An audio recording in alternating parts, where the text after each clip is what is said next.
የተነካውን ጸጥታን እና ሌሎች ማህበራዊ ዘርፍ በሚመለከት አጠር አድርጌ ምላሽ ለመስጠት እሞክራለሁ።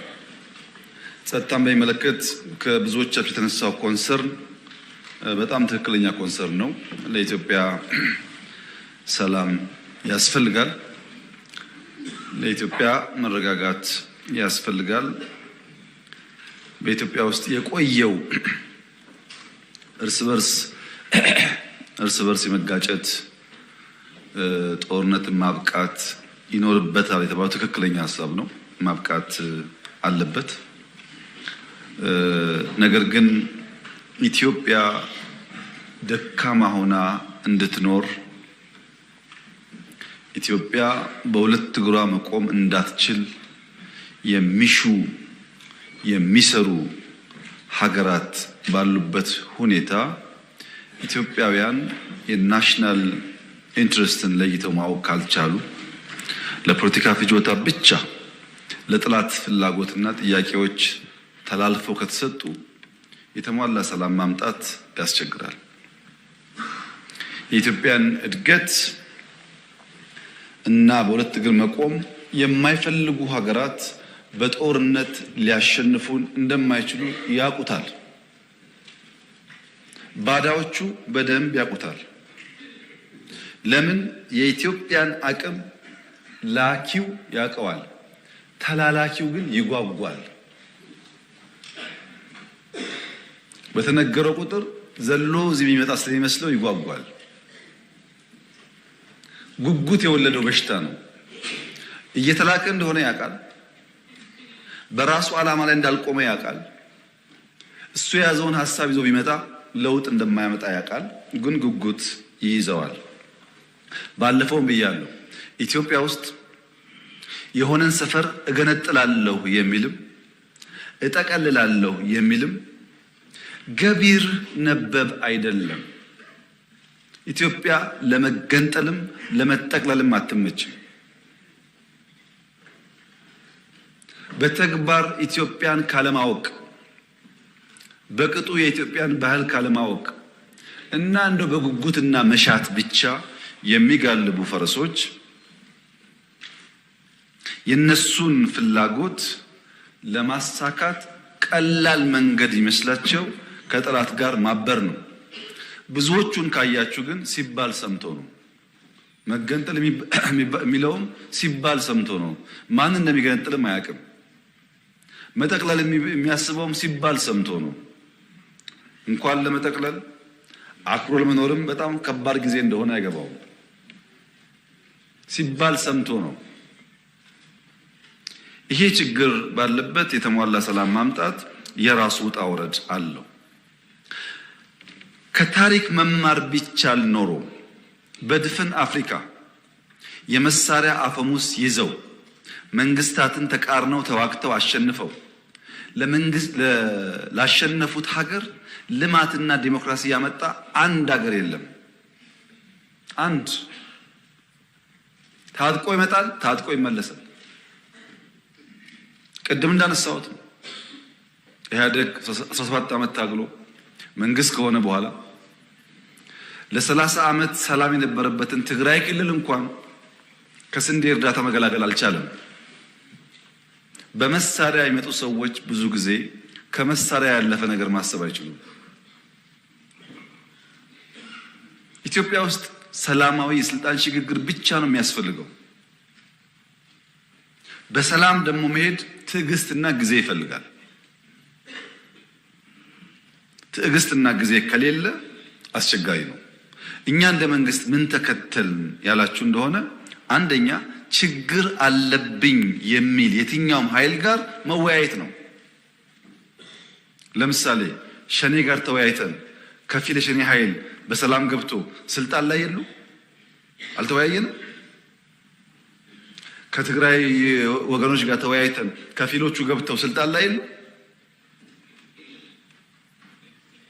እኔና ጌታቸው ረዳን በጋራ የሚያይ ሰው አሁን ይሄን መንግስት አይወያዩም ብሎ ቢያስብ አይገርምም?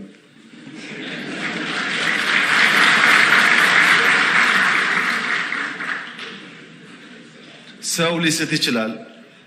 የግል ጉዳይ አይደለም። በእኔና በኤክስ በእኔና በዋይ መካከል የግል ጉዳይ አይደለም፣ የሀገር ጉዳይ ነው። በሀገር ፍላጎት እስከተግባባን ድረስ የግሉን ቸል ማለት ያስፈልጋል ብለን ስለምናምን ነው እንጂ የለም እኮ እንደዚህ አይነት ባህል። አሁን እኛ የምናደርገው ባህል እኮ አናውቀውም። ካሸነፍክ ነው። መወያየት ያስፈልጋል። ሸኔዎቹ ጋስ የአማራውም ሸኔ የኦሮሚያውም ሸኔ፣ የአማራውም ሸለቆ አባይ የኦሮሚያውም ሸለቆ አባይ ተወያይቶ የመጣውን ተቀብለናል። ተላላኪ ናቸው እነዚህ፣ ዓላማ የላቸውም። ታገልኩለት የሚሉትን ህዝብ እየገደሉ ልማት እያደናቀፉ ማዳበሪያ እንዲሄድ እያደረጉ ታገልኩልህ ማለት ምን ማለት እንደሆነ እናንተ አስቡት። እኛ አሁንም ክፍት ነው ለመወያየት። ማንም ሰው በሰላማዊ መንገድ ህግና ስርዓት አክብሮ ይመጣ ከሆነ ለመታረቅ አይደለም አብረን ለመስራት ዝግጁ ነን። አሳይተናል 2-3 ጊዜ። ገና እኮ ይሄ ለውጥ መጥቶ በማግስቱ ሁላችሁም ግቡ አይደል እንዴ ያልነው? ማን ቀረ ከዓለም? ሁሉም ገቡ እኮ። ከገቡት ውስጥ ልብ የገዙት እድሜያቸው የገባቸው ሰክነው እየሰሩ ነው። ማርጀታቸውን ያላወቁና ጊዜያዊ እንዳለፈባቸው ያልተገነዘቡስ ወደ ለመሩት ሄደዋል። መላክ የለመደ መላክ ይችላል። ሁለተኛ ነባር ችግሮች አሉ በእኛ ውይይት የማይፈቱ። ከሸኔዎች ጋር ብንወያይ የማይፈታ ውይይት አለ። ኢንክሉሲቭ ናሽናል ዲያሎግ እናርግ። ችግር ካለ እንደ ሀገር እንምከርና እንፍታ። ህገ መንግስት ይቀደድ፣ ባንዲራ ይቀደድ፣ ኢትዮጵያ ትቀደድ የምትሉ ሰዎች በእናንተ ፍላጎት ማድረግ አንችልም። እንወያይ፣ ህዝብ ይወስን ያላቸው። አንወያይ አላልንም። እንወያይ የሚባል ሐሳብ ኢንክሉሲቭ ናሽናል ዲያሎግ በኢትዮጵያ ውስጥ የመጀመሪያው እኛ የደፈር ነው። በየትኛው ዘመን ነው? በደርግ ዘመን ነው ወይስ በኢህአደግ ዘመን ነው ሲፋለም የነበረ ሰው ታርቆ አመት ሳይሞላው ሚኒስትር የሆነው? አለ እናውቃለን። ኢንክሉሲቭ ናሽናል ዲያሎግ ነባር ችግር ለመፍታት ያግዛል። ሶስተኛውስ ከውይይት ባሻገር በደል አለብን። እንደ ህዝብ ተበድለናል። በሆነ ዘመን ያለ ስርዓት በድሎናል። ለምን ደግሞ የሽግግር ፍትህ እናረጋግጥ። ይቅርታ ሊሆን ይችላል፣ ካሳ ሊሆን ይችላል። የሽግግር ፍትህ ደግሞ እናረጋግጥ። ለምን ኢትዮጵያ ሰላም ሆና ጸንታ እንድትኖር። የለም ብሎ አራተኛ ደግሞ የታጠቁ ኃይሎች አሉ። እነሱስ በዲዲአር ከሌላ ሀብታችን ሀብት አፍስሰን ስራ ፈጥረን ወደ ሰላማዊ ህይወት እናስገባቸው። ሁሉም በር ክፍት ነው። ወያያለሁ ላለውም ከመንግስት ጋር ችግር የለም፣ እኛ ዝግጁ ነን። ብዙዎቹም እኮ ይወያያሉ። ባይዘው አሁን ሽፍታ ናቸው እንጂ ይወያያሉ፣ ይጠይቃሉ፣ ይነጋገራሉ። ሲነጋገሩ ግን የሚያሳዝነው ጉዳይ ብዙዎች በውጭ ያሉና አዲስ አበባ ያሉ አንዳንዴ ታረቁ የሚሉን ሰዎች ሊታረቅ የሚፈልገውን ኃይል ወየውልህ ታርቀህ ደግሞ ይላሉ። የሚደራደረውን አትደራደር ደግሞ ይላሉ። ለምን? በዚሁ አጀንዳ የመቆየት ፍላጎት ስላለ። በእኛ በኩል ስንጀምር ሁሉ ጋብዘናል። ኦነጉንም ግንቦት ሰባቱንም ኢህአፓ የሚባል ፓርቲ ከመጣው በእኛ ዘመን እኮ ነው። ኢህአፓ እኮ አይፈቀድለትም ኢትዮጵያ ውስጥ፣ እኛን የጋበዝ ነው። አሁንም ለሰላማዊ ትግል በራችን ክፍት ነው። ለምን? ካልተደመርን በስተቀር ኢትዮጵያውያን ካልተጋገዝን በቀር የኢትዮጵያን ችግር ባጠረ ጊዜ ልንፈታ አንችልም። ስትተባበር ውስብስብ ችግሮች ይፈታሉ። ለዚያ ነው ፕሮፌሰር ብርሃኑ ነጋ የትምህርት ሚኒስቴር ሆኖ የሚሰሩት። ለዛ ነው አቶ ጌታቸው የሚሰሩት። ለዛ ነው። ካልተደመርን አያዋጣም። እነዚህ ሰዎች አስፈላጊ ናቸው። እውቀት አላቸው፣ ብቃት አላቸው፣ ጠቃሚ ናቸው። የነሱ እሳቤ ከኛ ጋር ስለማይሄድ ብቻ ከምንተዋቸው በሚያስፈልጋቸው ቦታ ብንተባበር ለኢትዮጵያ ይበጃል ነው። ለግል አይደለም ጉዳዩ፣ ለግል ጥቅም አይደለም። እና ኢትዮጵያ ውስጥ ሰላማዊ ትግል ማድረግ ለሚፈልግ ሰው በሩ ክፍት ነው። የተገደበ ፓርቲ የለም። በኢህአደግ ዘመን ቢሆን ደርግ ከሆንክ ኢሰፓ ከሆንክ አትችልም፣ ኢህአፓ ከሆንክ አትችልም የሚል ህግ አለ። በእኛ እኮ የለም። ኢሰፓሙን ደርግ በሀሳብ ካልክ ክፍት ነው መድረኩ፣ ክልከላ የለም። የሚከለከል ፓርቲ የሚከለከል ሀሳብ የለም። የሀሳብ ፖለቲካ መድረኩ ክፍት ነው። ችግር የሆነው ሀሳብ ጠፋ።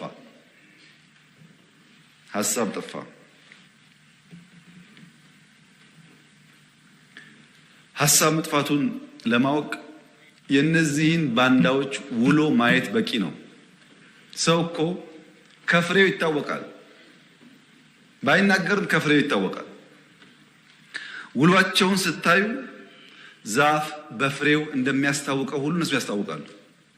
ለምሳሌ ፓርቲ የሌለበት ሀገር፣ ምርጫ የሌለበት ሀገር፣ ህገ መንግስት የሌለበት ሀገር፣ ወጣት የሌለበት ሀገር፣ ተስፋ የሌለበት ሀገር ተለጥፎ ለኢትዮጵያ ተስፋ ሊያመጣ የሚችል ሰው የለም። ከማን ነው የሚማረው? የእነሱን ዲሞክራሲ እንዳይ መንግስት አይታወቅ፣ ካቢኔ አይታወቅ፣ ፓርቲ አይታወቅ፣ ህገ መንግስት የለ፣ ምርጫ የለ። እዛ ተለጥፎ ስለ ምርጫ መጠየቅ አይገርምም? ግን ምርጫ የሌለበት ተለጥፎ ስለ ምርጫ መጠየቅ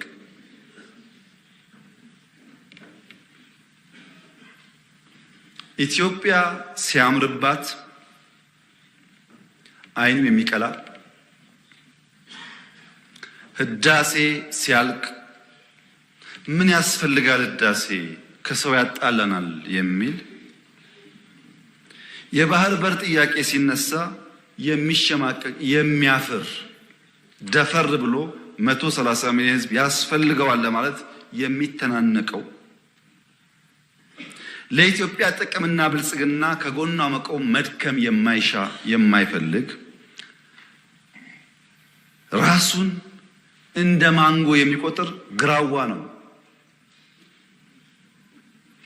ራሱ ሲጠራ ማንጎ ይበል እንጂ ግራዋ ነው፣ መራር ነው።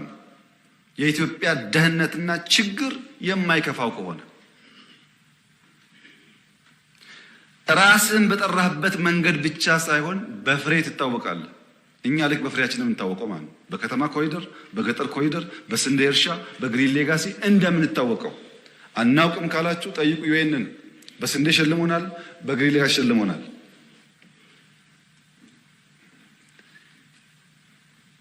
የሚያሳዝነው ነገር ኢትዮጵያ ውስጥ ትናንት ገንጣይ አስገንጣይ የሚባለው ስብስብ፣ የነፃ አውጪ የሚባል ስብስብ ፓርቲ ለመባል የመጀመሪያው ፕሮግራሙ ላይ የሚጽፈው የኤርትራ ጥያቄ የቅኝ ግዛት ጥያቄ መሆኑን እቀበላለሁ ነበር የሚለው። ቲፒኤልኤፍ በለው ኦነግ በለው ምናምን በለው ዋና አጀንዳው የኤርትራ ጉዳይ የቅኝ ግዛት ጉዳይ ነው ካላለ የታገለ አይመስለውም። አሁንስ የዛሬዎቹ የባህር በር ጉዳይ እኛን አይመለከትም ካላሉ በስተቀር የታገለ አይመስላቸውም። አንድ ነው ፋሽኑ፣ ፋሽኑ አንድ ነው። መማር ግን አልቻሉም። ይሄ እንደተጠበቀ ሆኖ ሰላም ያስፈልጋል ላላችሁት ያስፈልጋል። ከዚህ ቀደም ብያችኋለሁ። አሁንም እስቲ 10 ሰው አይደለም 1 ሰው አምጡ፣ አነጋግራችሁ አምጡና እኛም ቢስል ጠይቁ። እየገባ ነው በየቀኑ እኮ 10ም 20ም 100ም እየገባ ነው። ግን እናንተም ካለ አምጡ። እኛ የምንፈልገው ሰላም ነው። የኢንክሉሲቭ ናሽናል ዲያሎግን በሚመለከት እንደተባለው ከሞላ ጎደል አጀንዳ የማሰባሰብ ስራ ተሰርቷል። ከሞላ ጎደል አጀንዳ መሰብሰብ የጨረሱ ይመስለኛል። ምክክር ይበጃል ያሉ ሰዎች ተወያይተዋል። አይበጅም ያሉ አልተወያዩም። የት ኦሮሚያ ይበጃል ያለ ተወያይተዋል፣ አይበጅም ያለ አልተወያየም። አማራም ሁሉም ጋር እንደዚህ ነው። ሁሉም ሰው አይፈልግም ውይይት፣ የፈለገ ተወያይቷል። በውጭ ሀገርም እንዳያችሁት ውይይት ለማድረግ ተሞክሯል። የሚያሳዝነው ግን አውሮፓ ለንደን ላይ ጥቂት ኢትዮጵያውያንና በርከት ያሉ ኤርትራውያን ምክክሩ አያስፈልግም ብሎ ሰልፍ ወጥቶ ነበር እና ኤርትራውያን በእኛ ጉዳይ ያን ያክል ኮንሰርን ሆነው መውጣታቸውን እያመሰገንኩ ንግግሩ መጀመሪያ ግን በእናንተ ቤት ብትጀምሩት የእኛን ሰልፍ ከማጀብ የእናንተን ቤት ማየት አይሻልም ወይ ማለት ፈልጋለሁ። እና በየቦታው ተመሳስሎ ሙከራዎች ስለሚደረጉ ውይይቱ ጠቃሚ ነው። በጣም በርካታ መረጃዎች ተገኝተውበታል፣ አጀንዳ ተገኝቷል፣ ኤክስትሪም ቶቶች ታይተውበታል። ይሄ ግን አፕሮቹ ምንድነው? መጀመሪያ አጀንዳ ይሰበሰባል፣ ከዚያ ነው ውይይት ቢደረግበት። ውይይት ተደርጎ ከዚያ ውስጥ የተስማማንበት ያልፋል፣ ያልተስማማንበት ደግሞ በአሰራሩ መሰረት የሚታይ ይሆናል። ይሄ ፕሮሰስ ጋር አልደረስም። እስካሁን ያለው አጀንዳ ማሰባሰብ ነው። ይሄ ከምርጫ ጋር ያለው ትስስር ምንም ኢንክሉሲቭ ናሽናል ዲያሎግ ያለን ስርዓት የሚያፈርስ አይደለም፣ ያለን ስርዓት የሚያጠናክር ነው እንጂ ምርጫን የሚያስቆም በጀት የሚያስቆም የወታደር እንቅስቃሴ የሚያስቆም ዲያሎግ አንፈልግም። መንግስት እንደ መንግስት ፈንክሽን ያደረገ ግብአት ያለው ሀሳቦች ይመጣሉ አልን እንጂ መንግስት ስራውን አቁሞ ምርጫ አቁሞ በጀት ማጽደቅ አቁሞ ፓርላማ በትኖ አላልንም።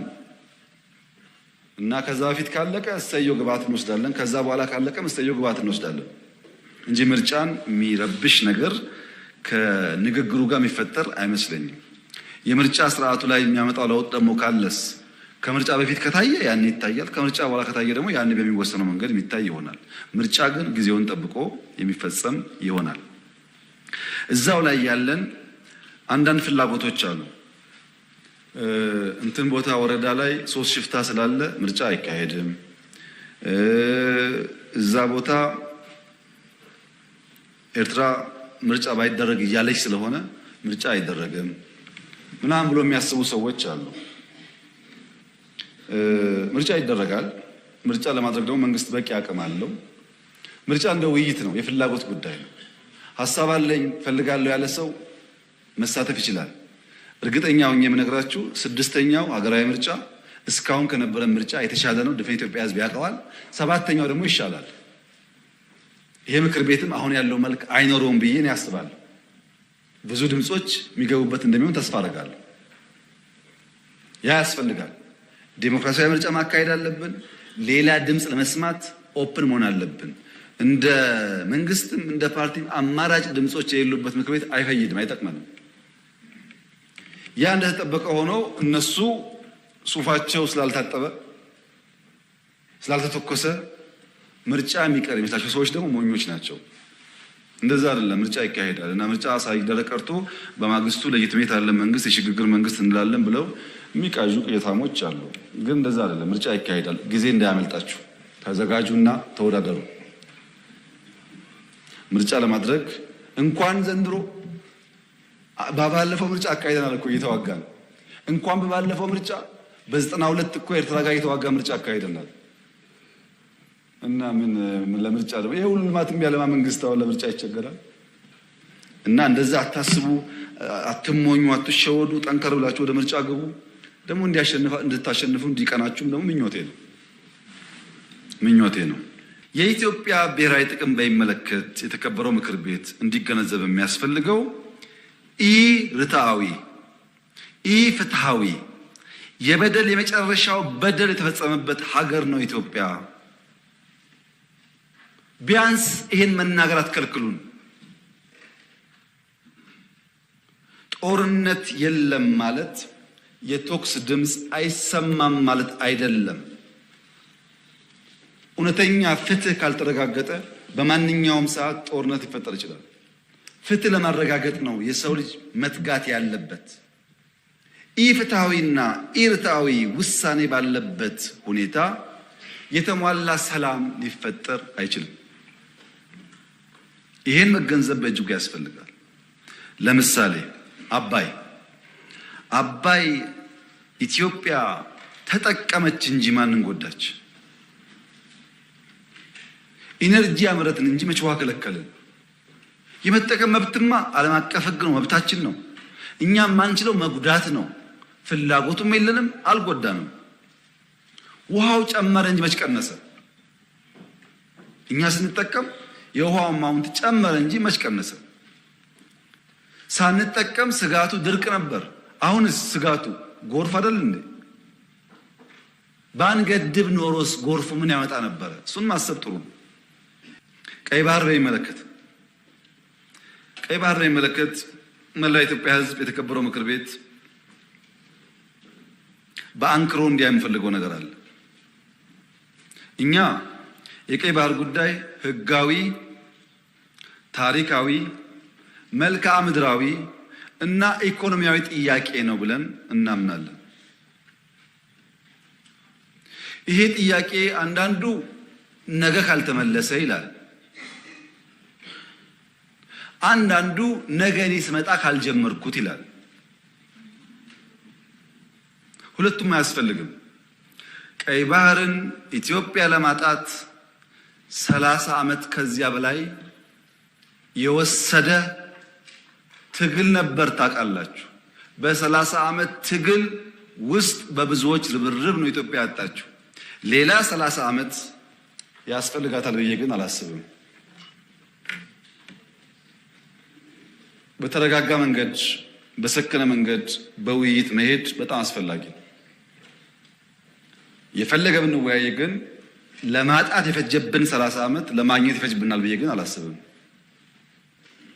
ጊዜው ግን በቂ ስለሆነ በተረጋጋ መንገድ ማየት ያስፈልጋል። ምክር ቤት የኢትዮጵያ ሕዝብ እንዲያምፈልገው ግን ጥያቄው ስናነሳ አንዳንዱ ሾርት ስለሆነ ሚሞሪው ዛሬን ብቻ ስለሚያስብ ትንሽ ዳራው ልስጣችሁ። መጀመሪያ ኢትዮጵያን የቀይ ባህር አክሰስ ያሳጣው ውሳኔ ማን ወሰነው? ካቢኔው ይሆናል ብለን የካቢኔውን ዶክመንት ብናገላብጥ የለም፣ ካቢኔው አያውቀውም። አይ የለም ምክር ቤት ይሆናል የወሰነው ብለን ብንወስን ምክር ቤቱም አልነበረ፣ ምክር ቤት አያውቀውም ውሳኔው። የለም የኢትዮጵያ ሕዝብ በሪፈረንደም ወስኖ እንዳይሆን እንዳይባል ነበርን እኛም ያኔ።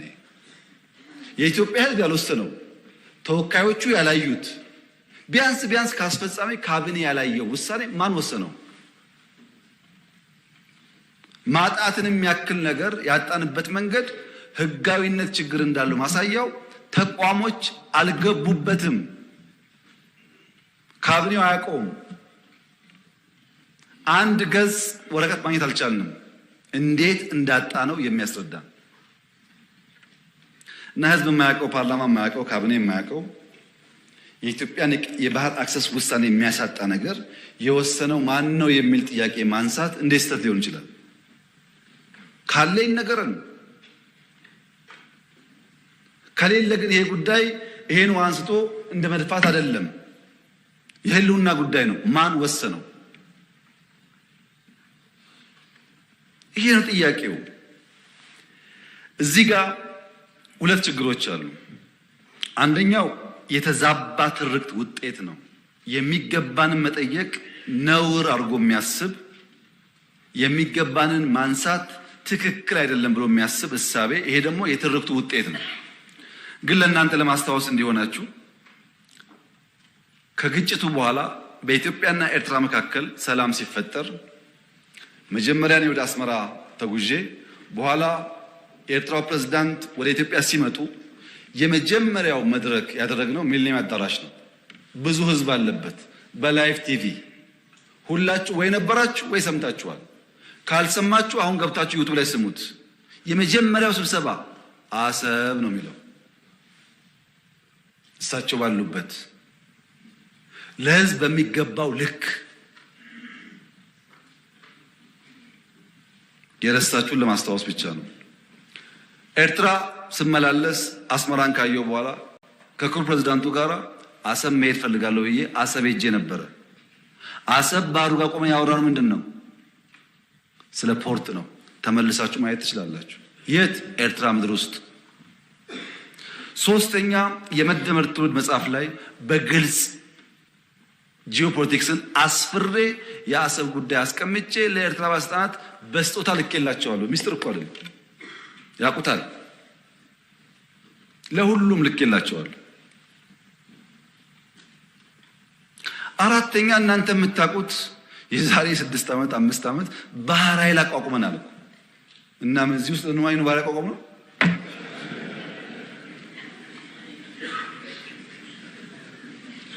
ለምን ሰዎች ይሄን ደምሮ ማየት እንደሚቸገሩ አይገባኝም። ኢትዮጵያ ቀይ ባህር እንደሚያስፈልጋት ከለውጡ በፊትም እናምን ነበር፣ እንናገር ነበር። ያኔ መደመጥ አንችልም። ከጀመርንበት ቀን አንስቶ ግን ንግግሩ አለ። ያ ንግግር ግን ሰላማዊ መሆን አለበት። የተከበሩ እንዳነሱት ከኤርትራ መንግስት ጋር ተስማምተን ከዚህ ወደ አሰብ ሄደው መንገድ ጠግነን አልኩኝ። እንከፍታለን ጠግነን ነበር። ከጠገን በኋላ ችግር አለብን፣ ፖርቱ ተዳክሟል አሉን።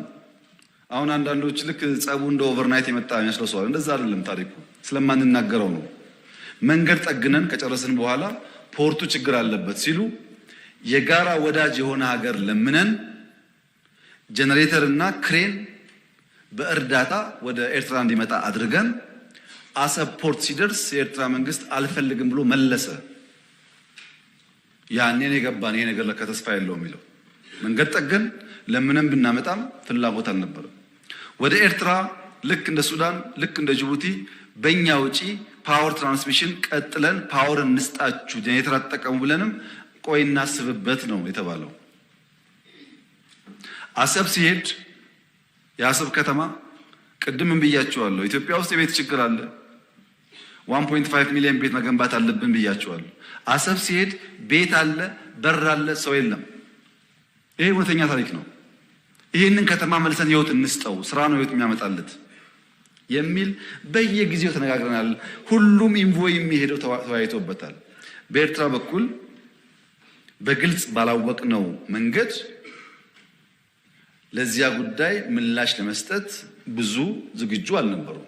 እሱ ቀርቶ የከፈትናቸው ወደቦች፣ ድንበሮች በሰሜን የከፈትናቸው ወዲያው ተዘጉት። አስታውሱ ከሆነ የተዘጉት እኮ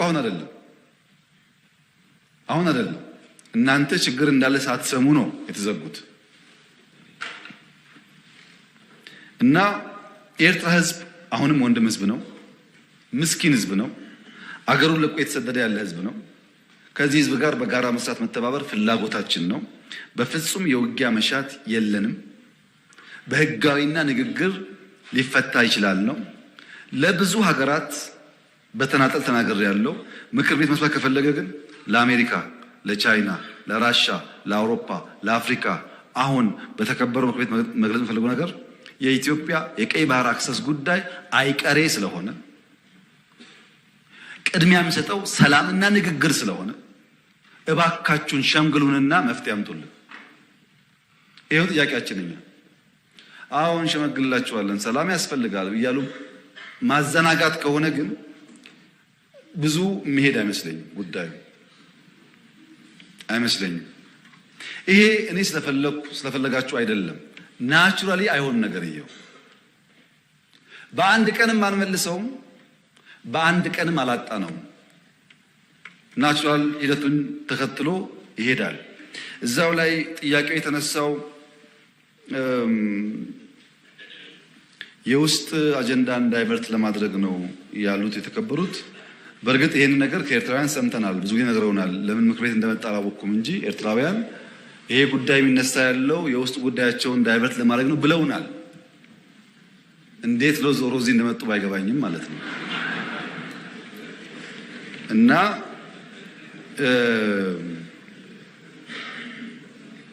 በፍጹም አይደለም። ኢትዮጵያ ውስጥ ዳይቨርት የሚደረግ ነገር የለም። ልማት ነው ያለው። ኢትዮጵያ ውስጥ አቃፊ መንግስት ነው ያለው። ምንም ዳይቨርት የሚደረግ አጀንዳ የለም። የህዝብ መንግስት ነው ያለው። ለህዝብ የሚሰራ መንግስት ነው ያለው። ውጤት እያመጣ ያለ መንግስት ነው ያለው። በብዙ አፍሪካ ወንድሞቻችን የሚቀናበት መንግስት ነው ያለው። ዳይቨርት ማድረግ ሳይሆን ህጋዊ ባልሆነ መንገድ ያጣነውን ጉዳይ ማን ወሰነው ብሎ መጠየቅ ግን ከማንም ህሊና ካለው ሰው የሚጠበቅ ይመስለኛል። እና በዳይቨርሽን ታይቶ ትርክቱ እንዳይበላሽ የእናንተም ታሪክ እንዳይበላሽ ብታስቡበት። እኔ መሰጋው ነገርየው ሲሳካ ደግሞ ያኔም ብለን ነበር እንዳትሉ ነው።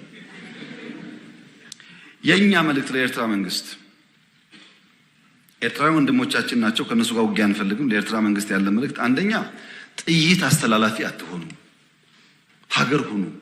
ወደ ጎረቤት ሀገር ጥይት ማስተላለፍ ጥሩ አይደለም። አባይም ጸባይ ገዝቷል፣ የኛም ሽፍቶች ጸባይ ይገዛሉ። እና አንድ ቀን ጥይት ሳመላልስ ብሎ ታሪክ ስለሚናገሩ ጥይት ማቀባበል ቢቀርባችሁ። ስለማናቅ አይደለም፣ እናያችኋለን። ህገወጥ የሰዎች ዝውውር ቢቀር። ተጨናንቀናል። ከተማ ውስጥም እንደምታዩት የሚመጣ ሰው ካለ በህጋዊ መንገድ ቢመጣ። ህገወጥ ንግድ ቢቀር፣ ፎርጅድ ብር ቢቀር፣ አሜሪካ አስቀምጣቸው የምትሰሯቸው ብላክ ማርኬት ማሳደግ ቢቀር፣ እንደ ጎረቤት ብንተሳሰብ፣ ህጋዊነት ከተከተል በንግዱም በሚፈናቀለው ጥይት ማቀበሉን ከተዋችሁ፣ በሰላም አብረን ለማደግ በፍቅር አብረን ለመቀጠል ከምን ጊዜውም በላይ ኢትዮጵያ ፍላጎት አላት። ከማንም ጋር የመዋጋት ፍላጎት የለንም። ለምን? ውጊያው ከተነሳ የተከበረው ምክር ቤት ውጊያው ከተነሳ ውጤቱ ግልጽ ነው። ውጤቱ። ከዛ በኋላ አይሰራም። አሁን አለመጀመር ማለት ነው። አሁን ውጊያ እንትና ያግዘኛል የሚባል ነገር ሰው እንዴት ዩክሬን እያየ ፓለስቲኒን እያየ ስለማገዝ ያወራል። ማንም አይሞትልህም። ሞራል ይሰጣል እንጂ አይሞትልህም። መጨረሻ የምትሞተው አንተው ነህ። አያዋጣም። ከበደ ያለ ተሰማ አለ ይባል አያዋጣም። ከበደ ተሰማ 10 ጥይት ያቀብልሃል እንጂ መጥቶ አይሞትልህም።